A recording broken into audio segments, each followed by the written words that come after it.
Hello, this is Christina Barr, and you're watching Black Tea News.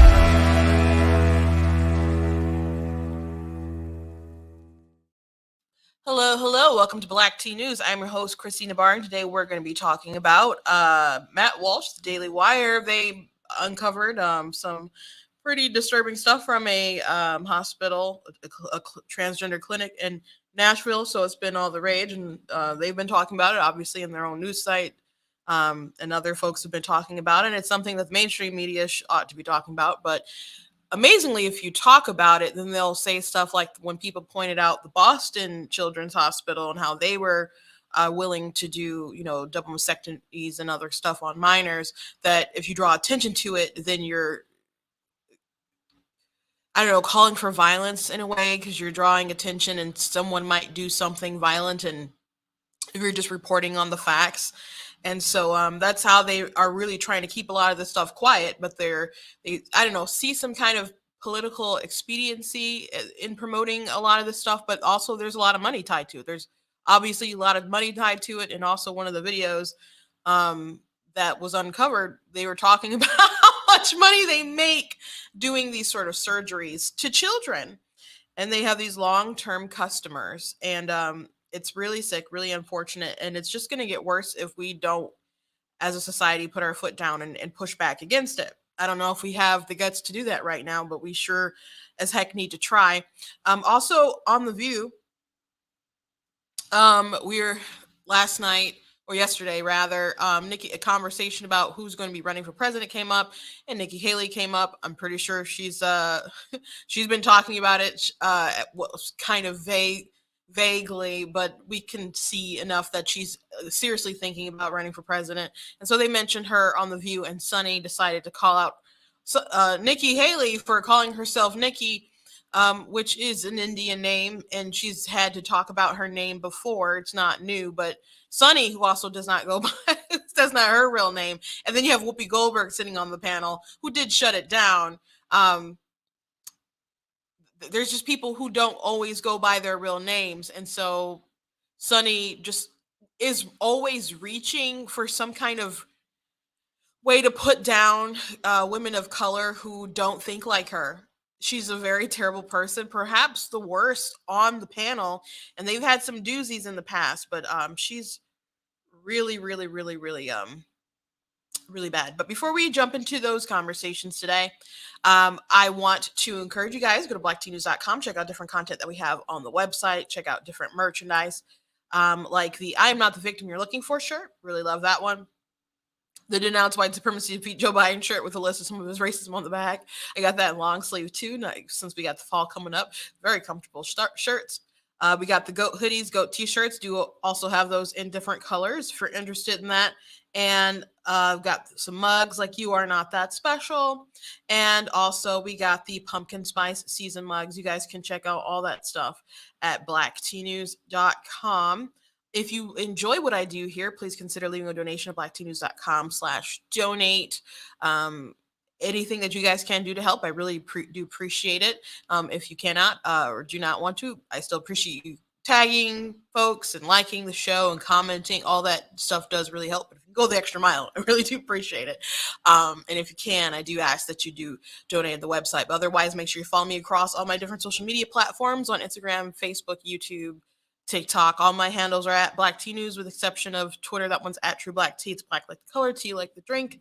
As a matter of fact, my name is right there on the video, so it won't be hard to find. I want to thank Bright Mission Pack. I'm in their studio. If I say something today that triggers you, they don't care. I don't care. No, it doesn't work like that. No one cares. You better collect your tears and I don't know, maybe you can wash someone's feet with them one day, but we don't care. They just like to uplift conservative voices, and I do appreciate the work that the pack is doing, especially since there's some crazy stuff going on in my state. It's really, really do or die. And and the story with the children's, well, the transgender clinic and stuff, that really hits home right now, because we have such a terrible ballot initiative that's coming up, and it will do irreparable damage to the state if it passes. And I'm not in any way exaggerating the severity of the situation, and it could really open the door for kids to be able to sterilize themselves, get the transgender stuff done to them without their parents being able to stop them or anyone to intervene. There's just no safeguards on this proposal, that people are like, think it's just about abortion, but it's not.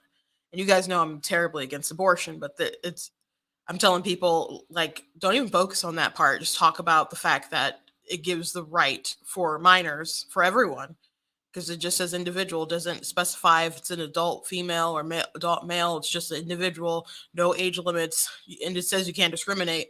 And they have a right to be sterilized. And some of these drugs that they use to give people to puberty blockers, they give to prisoners, sexual predators, drugs like Lupron. So it just opens a really, really big bad door. So it's important to talk about this stuff, and we can talk about economy and all that other stuff is important too. But this is people lose. There's been parents who try to protect their kids from this stuff who lose custody of their children, and I don't want the left to be able to weaponize the law, to create these laws, to weaponize the law, to continue destroying and dismantling the family, especially anyone who's willing to stand up to their madness, and then they strip you of your kids. That's happening. And you don't even have to be on the right. There's people who've been on the left who've lost their kids to this madness. So again, appreciate the work that Bright Michigan PAC does. We really need to have a good election. And the absentee ballots are going out now, pretty much. So we're running out of time. Okay, you guys know that I like to start off with something humorous. Joe Biden did a 60 Minutes interview, and Right to Bear Memes, Grand Old Memes, made this 60 Minutes deciding which clip to air that can make Biden seem somewhat coherent. I've just seen like a snippet or two. I haven't got a chance to sit down and watch it all. I suppose we'll talk more in depth tomorrow, but there's already stuff that his White House has already had to walk back. So here's a snippet of his press secretary trying to do that. Karine, the president also in the 60 Minutes interview said that the pandemic is over. There's been quite a bit of pushback to that statement by the president. Where is he today on that? So just to step back for a second, what we saw during that interview, 60-minute interview, when he made those comments, he was walking through the Detroit car show, the halls of the Detroit car show, and he was looking around. We have to remember the last time that they had held that event was 3 years ago. Even as we're talking about UNGA, the president's going to speak shortly, as I just mentioned, that hasn't been held in person for about 3 years as well. So we are in a different time. He's been very consistent about that. No, he hasn't. But they want, well, his poll numbers are such trash. And on one hand, you want Americans to feel like we're on the right track, which we don't. If you look at the polling, we don't. It's not just inflation and other stuff. We're just not optimistic. But there's people who want to move on, but there's people who they've scared to death and still can't move on.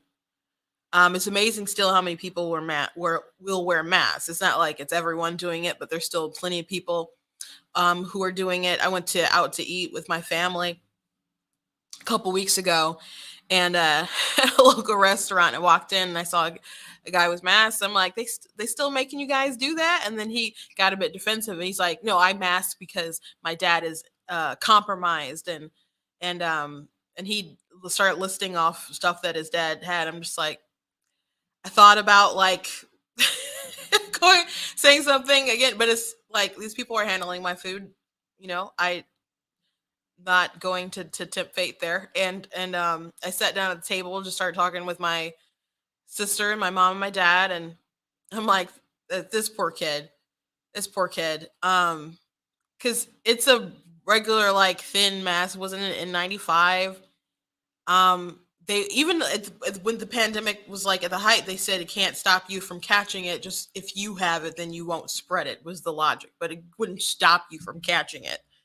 And I'm like, I don't understand how so many people feel secure and righteous, and even in that little bit that they gave you, but whatever.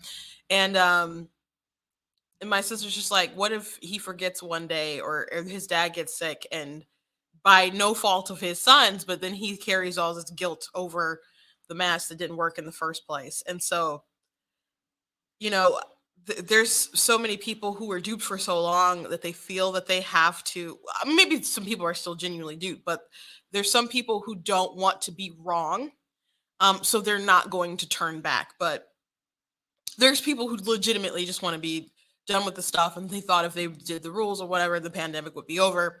And then there's some people who are still afraid, and there's a lot of people who realize there's political power in this. So the drama and the trouble and the issue with Joe Biden saying the pandemic is over is that he's trying to have his cake and eat it too. So they try to argue with like the Trump policies at the border that they don't need to do the stuff that Trump did as far as remaining in Mexico and stuff with the COVID, because we're not in an emergency with COVID anymore. So they don't have to do that same stuff. And so they are arguing with that on one side, but on the other side with like student loans, they're trying to use the HEROES Act and say, hey, we're in an emergency, so we can use this emergency power to decide to get rid of your student loans. It's like, you can't have both.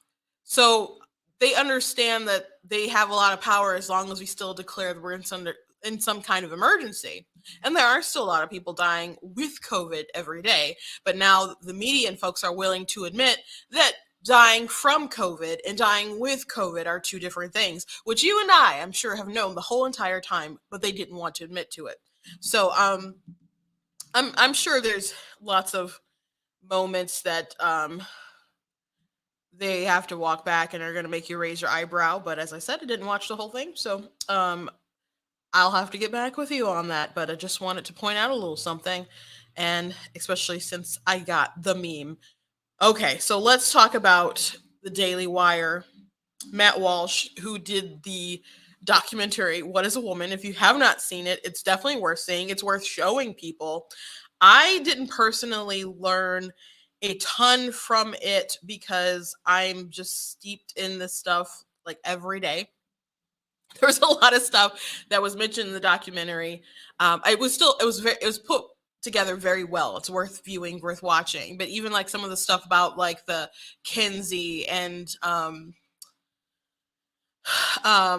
John Money stuff was stuff I already knew, just because I've had to do a lot of research and I follow their feeds. I've seen other stuff that they have posted before. So nothing was, even the Star Wars guy, he had a shop and he had a sign that said, I don't know if his sign said it or he was just saying it, but there was some kind of offensive sign that people got upset about. But it was like, if you're a dick, then you're a chick, I think it was.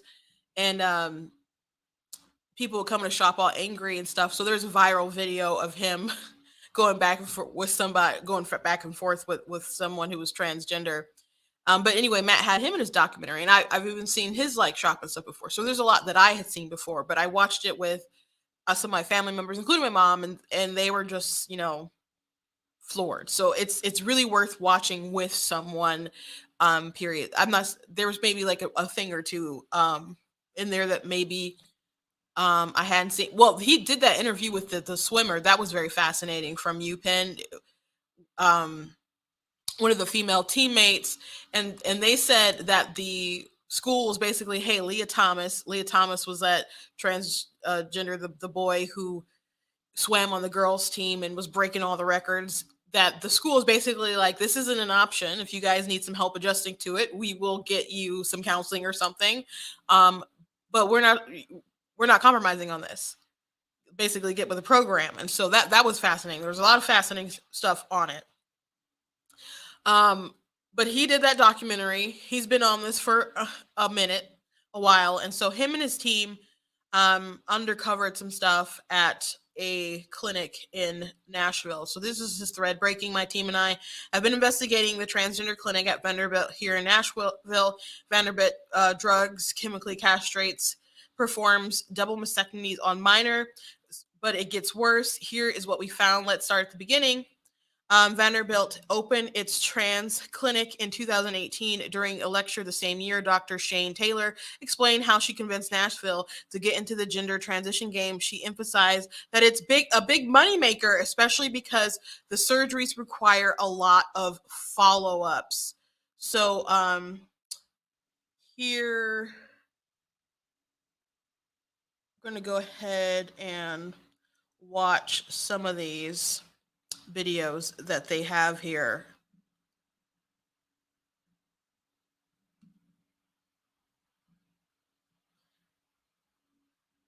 Because he has a whole thread, and actually that there are now investigations going on with the governor of Tennessee has now said something about this. So they are really doing good work over there at the Daily Wire.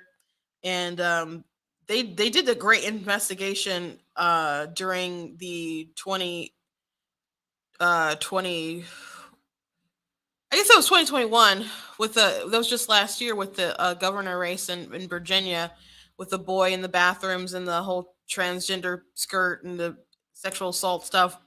They're the ones who really uncovered that, and so they're going forward with this. So they're doing great work. Starting in January 1st of 2017, according to the Affordable Care Act, insurance carriers are mandated to cover medical expenses for trans folks. Some of our VUMC financial folks in October of 2016, starting a couple of years ago, put down some costs of how much money we think each patient would bring in. And this is only including top surgery. This isn't including any bottom surgery.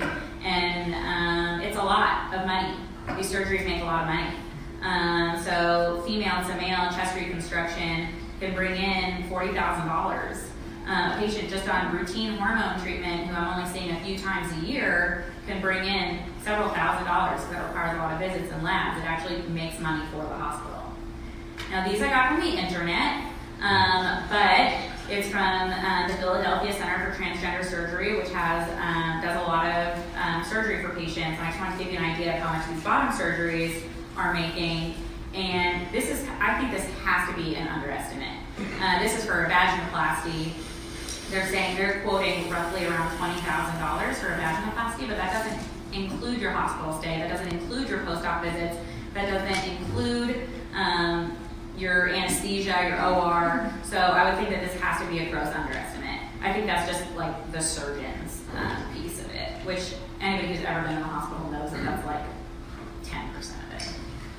And then the female to male bottom surgeries, these are huge money makers. Again, I think this has to be an underestimate that they're quoting around $20,000 for a phalloplasty. There's been different things that I've read that said it could be up to $100,000. Dr. Winokur, who's our surgeon, says that there's entire clinics where the entire clinic is supported just by their phalloplasties, and that is like a fraction of the surgeries that they're doing. These surgeries are labor intensive, they require a lot of follow-ups, they require a lot of OR time, and they make money. They make money for the hospital.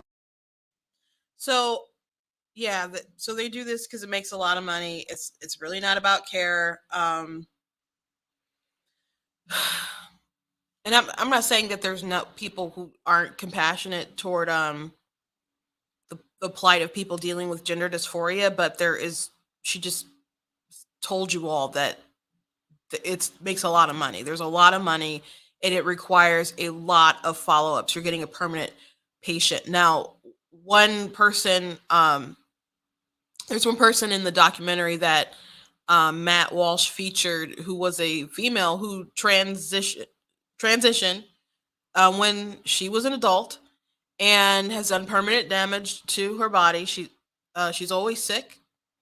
She doesn't think that she's going to live very long. and she speaks up about these issues so people don't make the same mistakes. But that was probably the most compelling part of the documentary, when she just broke down about her life and how she's messed up and what's going to happen to the kids. But Big Pharma obviously likes having these cash cows Frankensteining these kids so they will have permanent guinea pigs. And it's a lot of money. What does the Bible say about money? The love of money is the root of all evil. Not just money. You can have money. Money's fine. But the love of money, the things that people are willing to do for money, including brutalize children, right there in front of your face. Right there in front of your face. So, there's more. Vanderbilt was apparently concerned that not all of its staff would be on board. Dr. Ellen Clayton warned that conscientious objections are problematic. Anyone who decides not to be involved in transition surgeries due to religious beliefs will face consequences. If you are going to assert conscientious objection, you have to realize that that is problematic. You are doing something to another person, and you are not paying for the cost for your belief. I think that is a real, I think that's a real issue. So I think, so yes, Vanderbilt, if someone has a conscientious objection to participating in this sort of surgery, it probably has to accommodate you to the extent that you can find another person who can do your job, who doesn't have an objection, other things of that nature. But I just want you to take home that saying that you're not going to do something because of your conscientious, because of your religious beliefs, is not without consequences. And it should not be without consequences. And I just want to put that out there. We are given enormous. If you don't want to do this kind of work, don't work at Vanderbilt. So I'm not really surprised to hear something like that. I got into like a back and forth with some of my followers and stuff on TikTok about there was a story about a pharmacist who didn't want to give birth control, and it was to a married couple, but it was against their religion. I guess maybe they're Catholic or something. And there was another pharmacist that was willing to do that, but people were up in arms because the pharmacist would not make that sale. And so there was that story, but then there was also Democrats were trying to pass a law that a pharmacist would have to give, and I don't know if that was because of that story or other events like that, but I like, this is obviously wrong to me, and people were like, no, if you're in that profession you should just do it, etc., blah blah blah. And I'm like, you do realize that just because you go into a place and you want a service, that these people aren't actually your slaves. Like if you go into a store, and I worked retail quite a bit, just because you're there for a product or a service and I'm supposed to give it to you, that's a mutual like agreement still. Like, I'm not your slave. They're not your slave. Doctors aren't your slaves, right? I'm like, well, they take it over, but it's not even like necessary for them to actually have their job. Like, people talk about the Hippocratic Oath, don't even know that they don't even do the Hippocratic Oath. At least, especially not the original one, because the original one says that they don't do abortion. So, if the employer says that they don't have to do it, then why should they be made to do it if there's someone else available willing to do it? I said it'd be different if the pharmacist said, hey, we need you to do this regardless of how you feel, then that's different. But I'm like, if Walgreens was like, hey, we will allow you to have this conscientious objection, we just need to make sure that there's someone else who will give the customer their stuff. If that happens, that should be fine. But people are pushing back like, no, if you're a doctor, if you do this, you should be able to do this, blah blah blah. I'm like, they're not slaves. That's a problem. The problem with like people thinking that certain things are rights that aren't rights. you're having a mutual exchange. So people don't seem to get it. They really think that they're entitled to you just doing what they say. No, if I decide not to service you, then that's between me and my employer. And if my employer wants to chew me out, fire me, or whatever, then they can go ahead and discipline me whatever way. But just because you walk into the building and you expect my service, I don't have to take your payment. Like, we are still like in a mutual agreement. And we can walk away whatever time. You can take your money and go, and I can refuse to serve. Like, that's a thing that can happen. So if there's people on the right who can't like grasp that, or people who say that, then I'm not surprised to hear that there's folks who are like, hey, if you don't want to mutilate children, then you got to go. And you're like, you might say that's pretty extreme. Like, if people on the right can't grasp that, I'm not surprised that there's people on the left that are like, do the surgery or go, bigot. I'm not surprised. I'm just not. I'm just really not.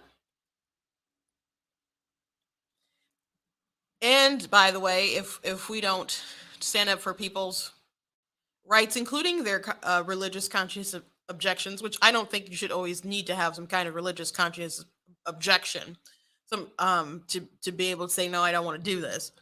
If we are not willing to stand up now, people will just run over that and then make you do stuff that's even more egregious. Matt's thread went on. In case the objectors hadn't gotten the memo, Vanderbilt unveiled a program called Trans Buddies. The buddies and trans activists from the community who attend appointments with trans patients, monitoring the doctor's guard against unsafe behavior such as misgendering. My name is Sean Riley, and I am the program coordinator for Trans Buddy at the Program for LGBTQ Health at Vanderbilt University. Trans Buddy provides trained peer advocates for transgender patients who are coming for doctor's appointments or other healthcare-related services. Whether you're looking for something that's related to medical transition, such as hormone therapy, or something completely unrelated, like breaking an arm or going to an ENT, we are here to help support any transgender patients that come through our doors. The Trans Buddy program was organically created through the efforts of transgender people and continues to consistently be led by trans people in Middle Tennessee. The Trans Buddy program is a one-of-a-kind in the nation, and institutions are looking to Vanderbilt to replicate and expand programs like ours. We're not seeking to find solutions often for people's problems. We're just seeking to be there and to accompany and to be a friendly face, and to be a non-medical face in a place where everybody coming in the room is going to be a healthcare provider and may be unsafe. Sometimes I'm there to be always observing kind of how hospital staff are interacting with the individuals, and again, using correct pronouns or treating the individual with respect. Yeah, so Vanderbilt makes their trans buddies available to children too. They make lots of services available to children, including chemical castration. Though at some point in the last month, they removed explicit admission of this fact from their site. And he does have an archived screenshot that says test treatments and services. We offer a full range of test treatments and services: gender affirming hormone therapy, puberty blocking. I don't have the screenshot pulled up, but he did post it. So next comment he had, but they must have forgot to delete a video from Vanderbilt Psychiatry's YouTube channel back in 2020, which admits explicitly that they will give and have given irreversible hormone drugs to children as young as 13. We can provide gender affirming hormones on an individual who is on a pubertal blocker, depending on whatever kind of blocker they've chosen or we have discussed with them, or they can present to us at a later stage of puberty, and then we provide the gender affirming hormones. Previously, the Endocrine Society recommended to start these at age 16, but we all know that would be delayed puberty, right? Not 16-year-olds don't start puberty. So more recently, they did update that to say as early as 14 for compelling reasons. So we have some individuals who have started gender affirming hormones at 13 or 14 to be more like their peers. Again, fertility preservation and consent are very important to discuss prior to any initiation of these. Yep, so they're willing to do it to kids. And by the way, if you listen to folks like Chloe Cole, they'll tell you that kids don't understand the sort of ramifications that they're doing to their body. They don't. And you can say, yes, they do. No, they don't.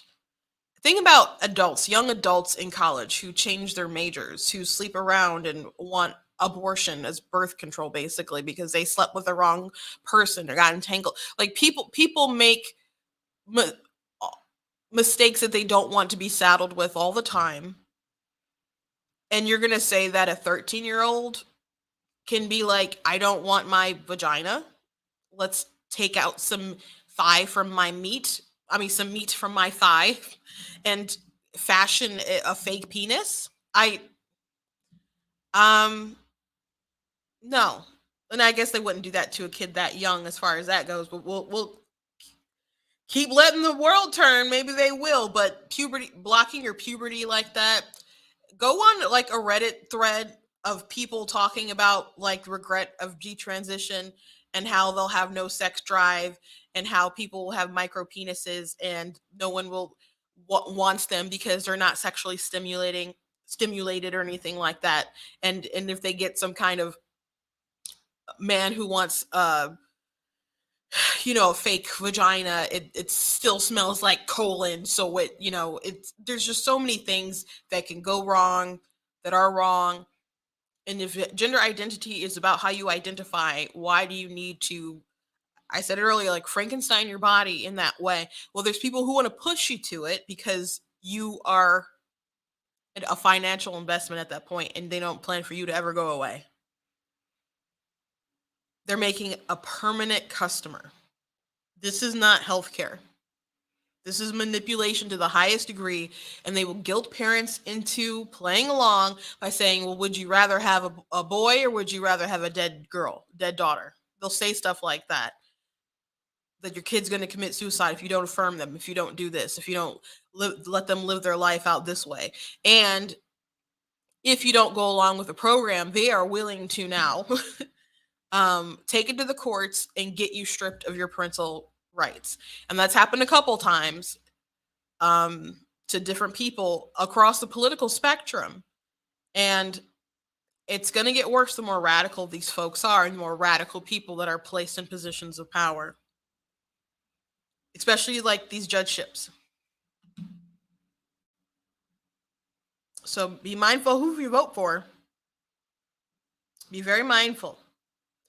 After they drugged and sterilized the kids, Vanderbilt, as explained in the video presentation by plastic surgeon Julian Winokur, the physician's assistant Shailene Vanderbloemen will happily perform double mastectomies on adolescent girls. So when we talk about the WPATH guidelines, so in order for our patients to really successfully undergo these surgeries, we do again follow these guidelines. So a lot of times it's for insurance purposes, but again, insurances kind of follow suit with the WPATH guidelines for the most part. So for any kind of top surgery, we do require one letter of persistent, well-documented gender dysphoria by a licensed mental health provider. We ensure that the patient is capable of making fully informed decisions on their own. They're the age of majority. However, for a lot of our younger patients, again, if they are 16, 17, here at Vanderbilt, if they have been on testosterone, have a parental consent, we're able to do a lot of the top surgeries for those patients. So let's review. Vanderbilt got into the gender transition game, admittedly, in large part because it is very financially profitable. They then threatened any staff members who objected and enlisted a gang of trans activists to act as surveillance in order to force compliance. Now they castrate, sterilize, and mutilate minors as well as adults while apparently taking steps to hide this activity from public view. This is what healthcare has become in modern America. And that's the end of his thread. And so they have gotten some pushback from some people who, now the hospital did reply to all this, and they basically was just like, well, the parents consent to it, not saying that they are wrong or anything like that. So Matt's like, well, obviously they just confirmed that the stuff that we said is true, and that's all they got to say. And yes, they do get parents who will comply, who will go along with it. Some of them are emotionally blackmailed. Some of them have bought into the ideology. Some of them are go along with it and like the attention, I guess.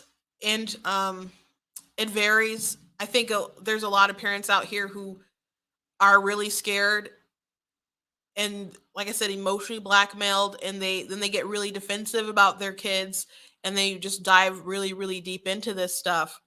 But again, this is not healthcare, and these people who have really big financial incentives aren't exactly objective. And so you also have these politicians who want to get rid of any sort of treatment that's not affirmation. They want to get rid of things like conversion therapy. Now you hear conversion therapy, you're like, oh my gosh, we still do electroshocking people. That's not what people mean by conversion therapy. In Canada, they said you can't do that anymore, like conversion therapy. They only want you to affirm. Like, so if you have someone who has like gender dysphoria and they're like, I am a girl, but what if I'm a boy? I'm having these feelings, thoughts. You're not supposed to try to help them reclaim, that original identity that they have. You're supposed to affirm. Now, you can't, it doesn't say anything about if someone is normal and then convincing them they're trans. That's not illegal. But helping someone get back on the right track is and doing something that's anything other than affirmation is wrong. So that's the kind of stuff that back when Obama was president, they tried to get rid of. And there were people who were in the LGBT community who pushed back against that. And of course, Biden was the vice president. And this is the kind of stuff that they're trying to get rid of now. So they'll take that to the United States if they can. They definitely will. They definitely will. So Governor Bill Lee calls for investigation of Vanderbilt's pediatric transgender clinic following Matt Walsh's revelation. This is a report from the Daily Wire. Tennessee Republican Governor Bill Lee has called for an investigation in the pediatric transgender clinic at Vanderbilt University Medical Center after shocking videos posted by Matt Walsh detailed a doctor's promotion of big money maker transgender surgeries. The videos obtained by Walsh also show apparent threats made against medical professionals at the VUMC if they objected to procedures, even for religious reasons.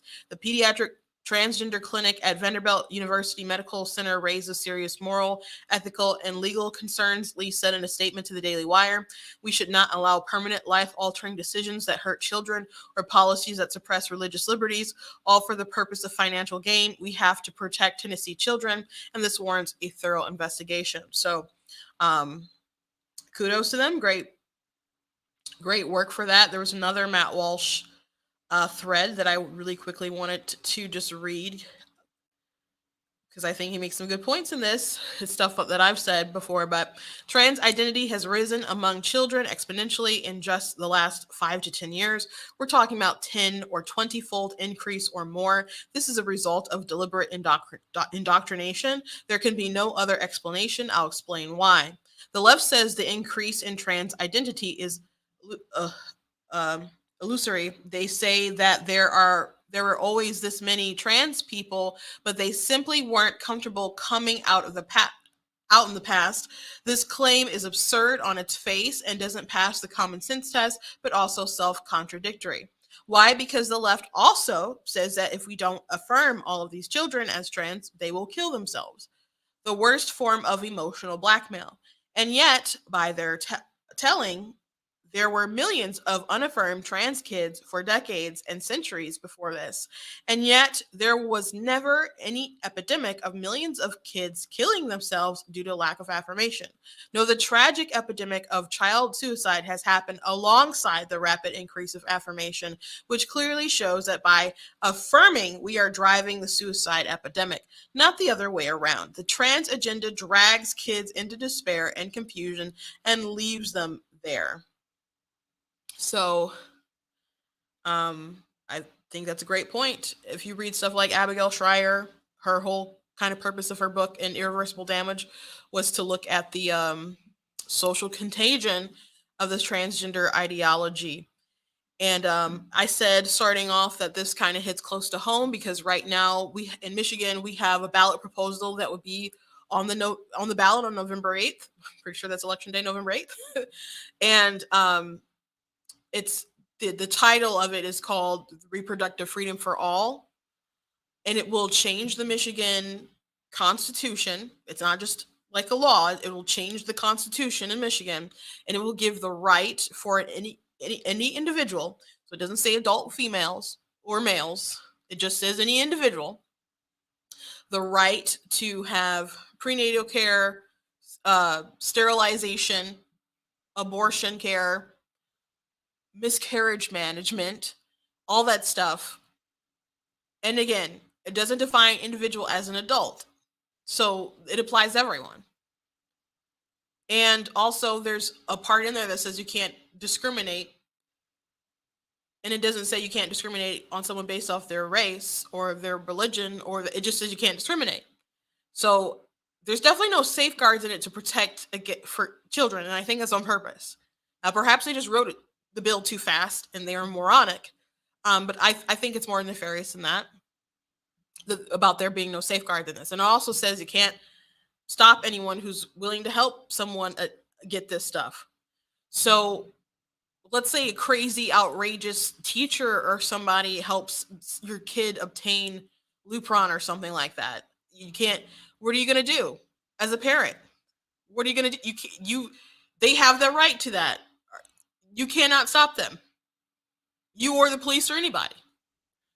So there's just no safeguards in it. And again, I think that is on purpose. And yes, it is an abortion bill, and it's a very radical abortion bill that could potentially allow you to have abortions up to 9 months, just depending on your wiggle room and who you get to help you to get it. Because it's just got a lot of broad stuff in it. Yet it also constricts the definition of viability. And we've talked about that before, but I think the most damning thing in it is also the sterilization. Again, Lupron, that's a puberty blocker that they give to kids. They give that to prisoners to like chemically castrate them when they're like sexual predators.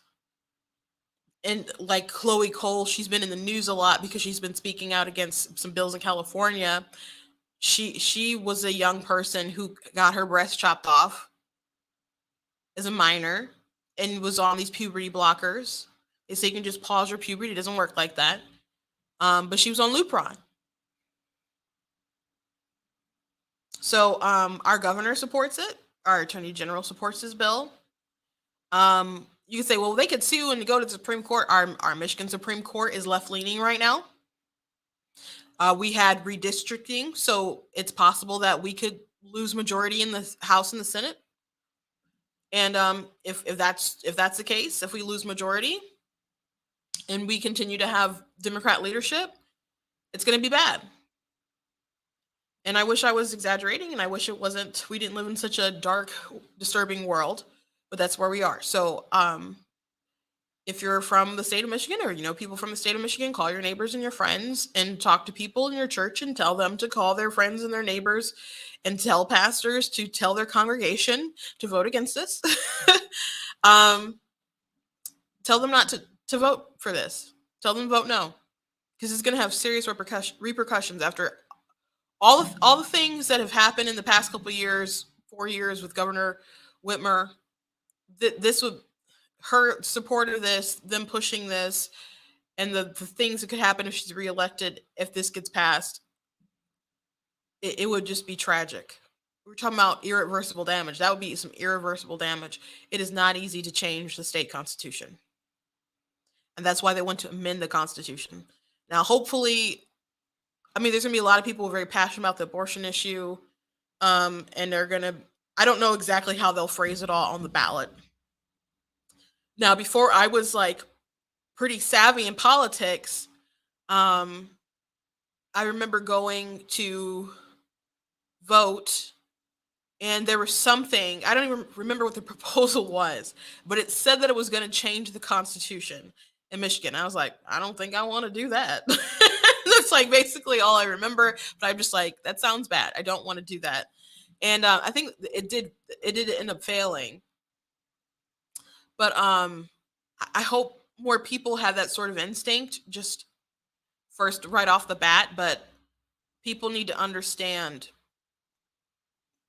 what could happen to their children and that there's no protection for them and there's no protection for you as a parent to protect your kids. Not how this law is written, that this amendment is written.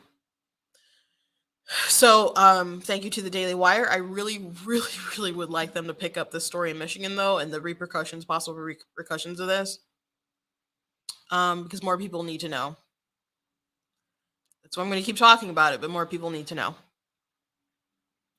Okay, let's move on. The View was talking about Nikki Haley, who's totally thinking about running for president. She's dropped some hints before. So they're having a discussion on possible people who can run. And Sunny's just not having it anyone besides Gavin Newsom, because I guess she thinks he's attractive. But a conversation popped up about Nikki Haley's name. I think we've got some if they're willing to challenge Trump. I'd love to see Nikki Haley. I'd love to see Liz Cheney. I'd love to see Nikki Chris Haley, the Sununu. chameleon, and Liz Cheney, who's not the savior. I disagree. I think that Nikki Haley was an incredibly effective governor of South Carolina. Wait, Alyssa, I have a question for you. Aside from Ron DeSantis, a lot of people don't go by their actual real name. What is her name? I believe it's, I don't want to mispronounce it. It's Indian, but her background's Indian. Doesn't necessarily, I think if she leaned into... A ton of people don't go by their color name. Wait, a serious question.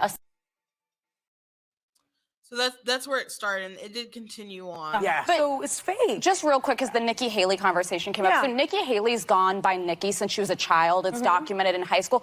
I wouldn't be shocked that as an Indian woman growing up in South Carolina at that time, she actually did to avoid prejudice. So I just want to be careful about critiquing her for going by the name she's always gone by. There are some of us that can be chameleons and decide not to embrace our ethnicity so that we can pass. Sonny, I don't think that's fair. You go by a different name. Yeah, I didn't want to be the one to say it. Most Americans can't pronounce Asuncion because of the undereducation. It's hard to say, too. I don't blame her. But sometimes I would say what Alyssa's saying is that people gravitate to names for different reasons. No. I'm just going to kill this conversation. I am authentically myself. I am Whoopi Goldberg, and we'll be right back. So, Sunny, people point out that's not your name. And she goes right to, well, that's because people are undereducated in America and they can't pronounce names. That's a pretty awful thing to say. Some people just have trouble with pronouncing stuff, especially if they're not used to it, and it's just a cultural thing. It's not a lack of education thing. My family, my church members went to Mexico, and we have a member. Her name is Ronquel. I've actually had her on the show before, but they couldn't pronounce her name, really. So they would call, instead of Ronquel, and most people see her name and don't know how to say it. They would just call her Sister Quill. Sister Quill. That's what they say, not Quell. Quill, like a Peter Quill pen, Does that make the people of Mexico ignorant and they have a lack of education? I don't think Sunny would say something like that. I don't think she'd say something like that. But she wants to come for Nikki Haley and presume that she goes by Nikki, which is also an Indian name, and a name that she's been going by that's on her birth certificate, and just assume that the reason why she's called Nikki is because of some kind of internalized racism. That's what she's getting at. And she's in the past said things like, oh, if you're a black Republican, that's an oxymoron. She cannot accept that people think differently than her, who have different opinions. And they try to delegitimize you. They don't want to talk the issues. They don't want to talk facts. They don't want to talk about values. They don't want to talk about data. They want to say, hey, you are not legitimate. You are not a legitimate Black person. You're not a legitimate Hispanic person. You're not a legitimate Asian person because you have an R next to your name, which is ridiculous. The other day, someone, I had a troll, and they were like, oh, the check's in the mail. Which I said, hey, you don't have to send a check. You can just go to blacktnews.com/donate. And I posted the link there. to push back on him or just kind of kid or joke with him. But I wouldn't care if he sent me something anyway. Just gonna go back into the funding of conservatism. But there's people who are like, oh, they must be a paid shield, because why would a Black person say that? I've been a conservative for more than 20 years. I know I don't look that old to a lot of you guys out there. I'm 33 years old. I've been a conservative for a very long time. Very long time. These are my values that I've grown up on. We were conservative before we even knew that we were Republican. Conservative values. My oldest sister, she was going to school. She graduated in 2000 in high school, and she had a teacher who like gave a test to the students. And this, mind you, this is like in Pontiac at Central High School. So it was which is no longer a high school. It's been shut down for some time, but it's an urban city, diverse class. And he just is right. This is what Republicans believe, Democrats believe, conservatives, liberals, etc. And so he just gave a little test, and most of the class realized that they were actually like conservative Republicans. So my sister went home and she said, Dad, I'm a Republican, I'm a conservative. And he's like, what? She's like, Dad, you're a Republican too. You're conservative too. And he's a rational guy, and he just kind of paused and thought about it, and he hadn't been happy with the Democrats anyway. And he switched teams. Now, as far as I can kind of remember, I mean, I remember things back then, 2001, that wasn't that long ago. And I don't think that maybe happened in the year 2000. That's when she graduated. But I remember him listening to Rush Limbaugh and going to barbershops to argue with people about politics. But it wasn't that hard for him to grasp, because he's a preacher. Our religion is very part of who we are. And our conservative values, I'm not saying that you can't be a Democrat and a Christian or anything like that. And I don't like when people say stuff like that, FYI. But a lot of things in there just kind of drive with the conservative worldview. Just does. And there's obviously some hostility on the left towards Christian values. I did a video sometime, it was last year, I think it was, and it's like a little documentary. It's like maybe 7 minutes long. And Pete Buttigieg once said that they don't talk about religion that much on the Democrat side because they're tolerant of people's faith. And I'm like, that's not true. So I have a lot of examples. I'll try to find it and share it on my Facebook feed, because I haven't shared it in a while. But it's obvious which side that you should probably vote for. I'm not saying you have to vote for one side to be Christian, but I can debate with people. I think it makes a lot of sense to vote a particular way. Now, all those things are a part of who I am. More important, it's my faith is far more important to me than my skin color. My values are far more important. Like I had nothing to do with this. Don't get me wrong. I know people are like, oh, you shouldn't care about.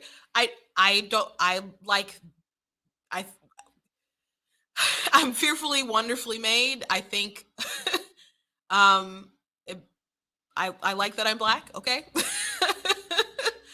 I like looking at some of the stories about our ancestry and the underdog story in the United States.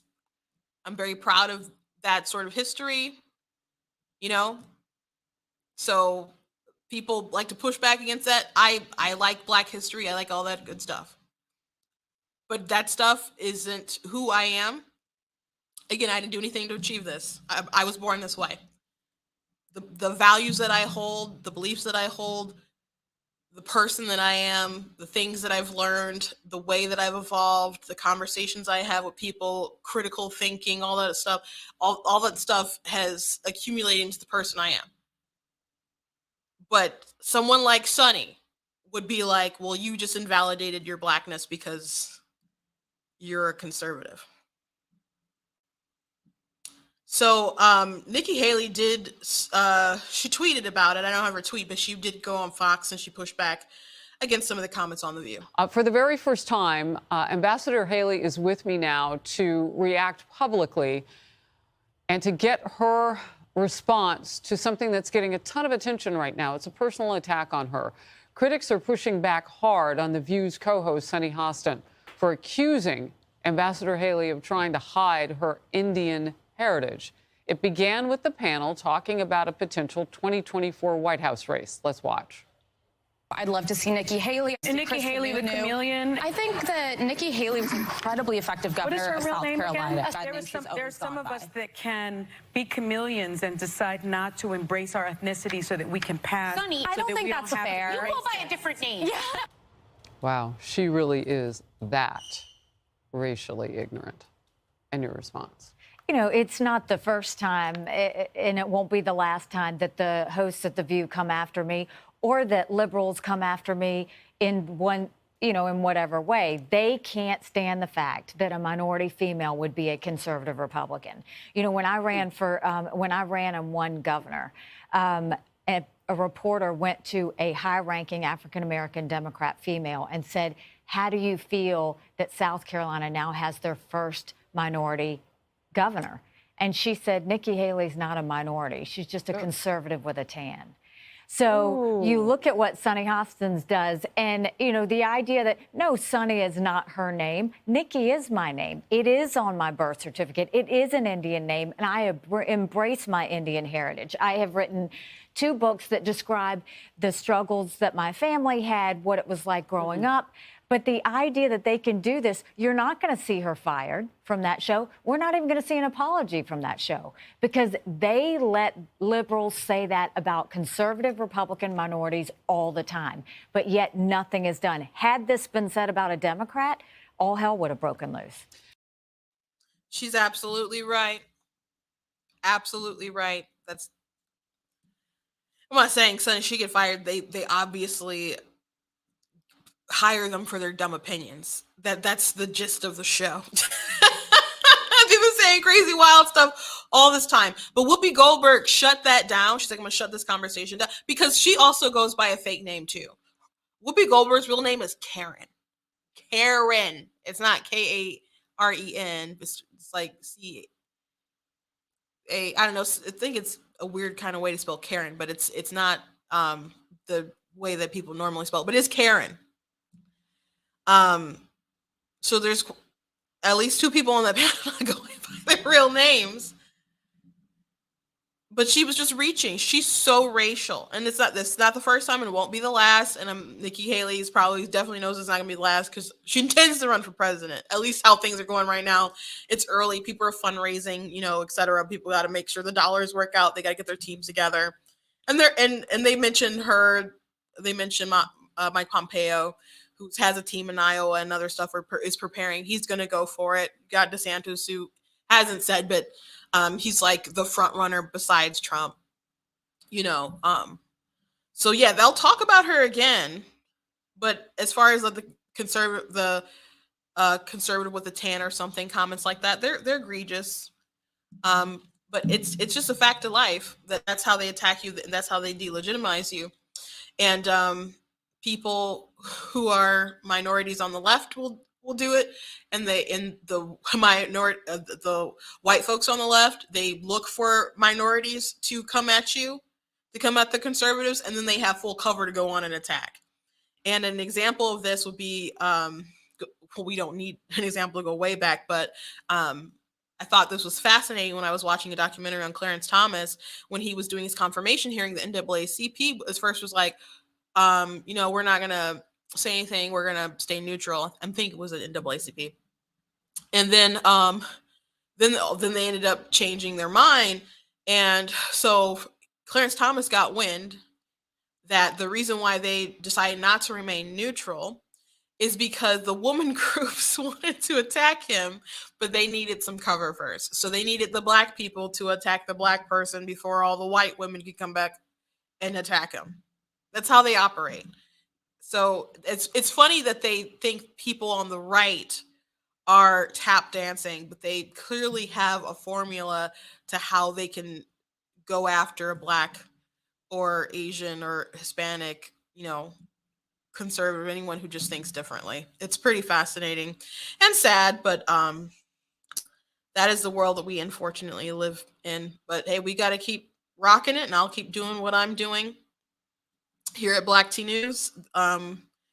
I frankly enjoy the fact that it ticks people off that I'm Black.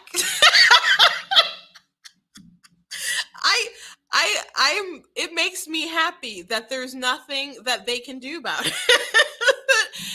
It gives me joy that it disturbs them, because I'm still gonna be me at the end of the day. And I didn't do anything to achieve this, and there's nothing you can do to take it away. And I'm still gonna be me, and I'm still gonna believe the things that I believe, and I'm still gonna be Black. So if that triggers you, I'm excited, and that makes my day. Maybe not my whole day, but a good portion of it, for sure. For sure. So stay mad. Be mad. It makes me happy. Anyway, thank you guys for watching. Please go to blacktnews.com. Check out different articles that I have, different merchandise that we have at the store, like the different goat hoodies. I do have them in different colors. I do have them t-shirts and hoodies and so on. Really cool stuff. The Denounce White Supremacy Defeat Joe Biden shirt with a list of some of his racism on the back. The I'm Not the Victim You're Looking For t-shirts. Also, like My Money, My Business, got some cool stuff. A Frederick Douglass shirt here. The Constitution is Glorious Liberty document. That is a quote is from a famous speech of his. If you like what I do here, please consider leaving a donation at blacktnews.com/donate.